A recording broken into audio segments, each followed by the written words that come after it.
আল্লাহর রাসূলের শান কত, আল্লাহর রাসূলের দাম কত।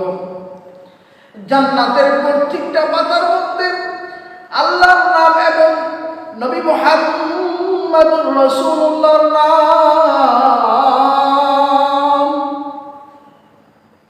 জান্নাতের প্রত্যেকটা গেটের মধ্যে আল্লাহর নাম এবং নবী মুহাম্মদুর রাসূলুল্লাহর নাম। শুধু তাই নয়, একাত্মবাদের কালিমার মধ্যে কালিমার এক অংশ রেখেছে আল্লাহর নামে, অপর অংশ রেখেছে আল্লাহর দোস্ত মুহাম্মদুর রাসূলুল্লাহ সাল্লাল্লাহু আলাইহি ওয়াসাল্লামের নামে। শুধু তাই নয়, আযানের মধ্যেও মুহাম্মদ নবীর নাম রয়েছে। এমনকি প্রত্যেকটা মানুষ দোয়ার মধ্যেও রাসূলুল্লাহ সাল্লাল্লাহু আলাইহি ওয়াসাল্লামের নাম করে যে দোয়ার মধ্যে নবীর নাম নেওয়া হয়, ওই দোয়া আল্লাহ রাব্বুল আলামিনের কাছে কবুল হয়ে যায়। মুসলমান ইমানদার আল্লাহর গোলাম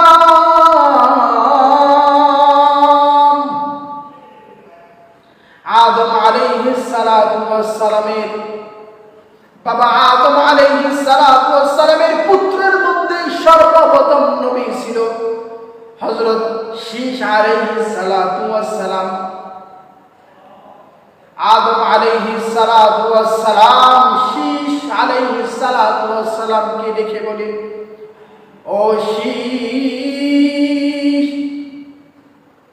আমি তোমাকে একটা উপদেশ দেই। তুমি যখন দোয়া করবে তখন তোমার দোয়ার মধ্যে মুহাম্মাদের নামকে রাইখা তোমার দোয়ার মধ্যে মুহাম্মদ সাল্লাল্লাহু আলাইহি ওয়াসাল্লামের নাম রাইখা মুহাম্মাদের নামের উসিলায় তুমি দোয়া করবা। ও শীশ, তুমি যদি মুহাম্মদ সাল্লাল্লাহু আলাইহি ওয়াসাল্লামের নাম রাইখা তুমি যদি দোয়া করো, তাহলে ওই দোয়া আল্লাহ রাব্বুল আলামিনের কাছে কবুল হয়ে যাবে। শুধু তাই নয়, আল্লাহ রাব্বুল আলামিন